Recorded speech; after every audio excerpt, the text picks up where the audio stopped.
वह सुबह की बात थी और जो राजा थे वो ब्राह्मण पर निकले थे।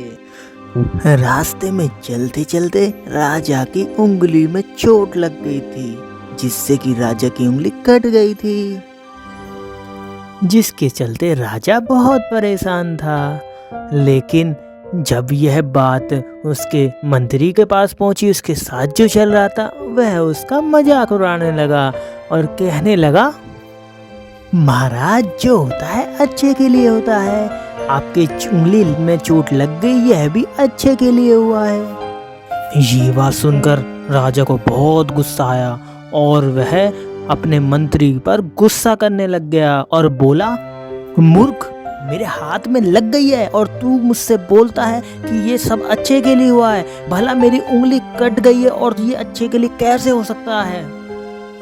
लेकिन उस राजा का मंत्री अपनी बात की रट लगाए बैठा था और वो यही बोलता जा रहा था कि जो होता है अच्छे के लिए होता है। ऐसा बार बार कहते हुए सुनते हुए राजा को बहुत गुस्सा आया और उसने अपने पहरेदारों को आदेश दे दिया, जो उसके साथ साथ चल रहे थे पीछे, कि जाओ उसे बंदी बना लो। राजा के पहरेदार तुरंत आए और मंत्री को बंदी बना लिया और उसको कारावास में डाल दिया और अब राजा अकेला अकेला सफर करने लगा।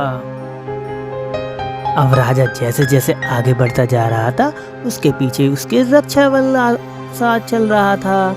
लेकिन आगे जाकर देखा उन्होंने तो उनको जंगली इंसानों ने घेर लिया और वह बोलने लग गया कि अब हमको राजा मिल गया है, हम इसको मार डालेंगे, इसका मांस खाएंगे।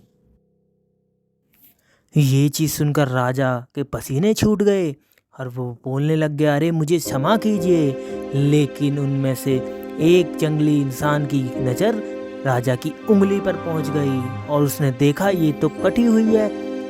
तो उन्होंने फिर फैसला लिया कि हम किसी व्यक्ति के अंग, कटे हुए व्यक्ति के अंग की बलि नहीं ले सकते, और उन्होंने राजा को छोड़ दिया।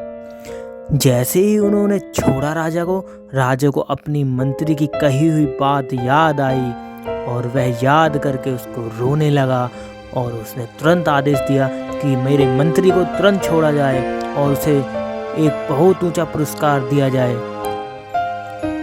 तो दोस्तों, इससे हमें क्या शिक्षा मिलती है? दोस्तों, इससे हमें शिक्षा मिलती है कि जो होता है सब अच्छे के लिए हो जाता है। समय समय की बात होती है, लेकिन ज़िंदगी के ये रूल हैं, कभी उतार कभी चढ़ाव। तो दोस्तों, हमें ज़िंदगी में हार नहीं माननी चाहिए।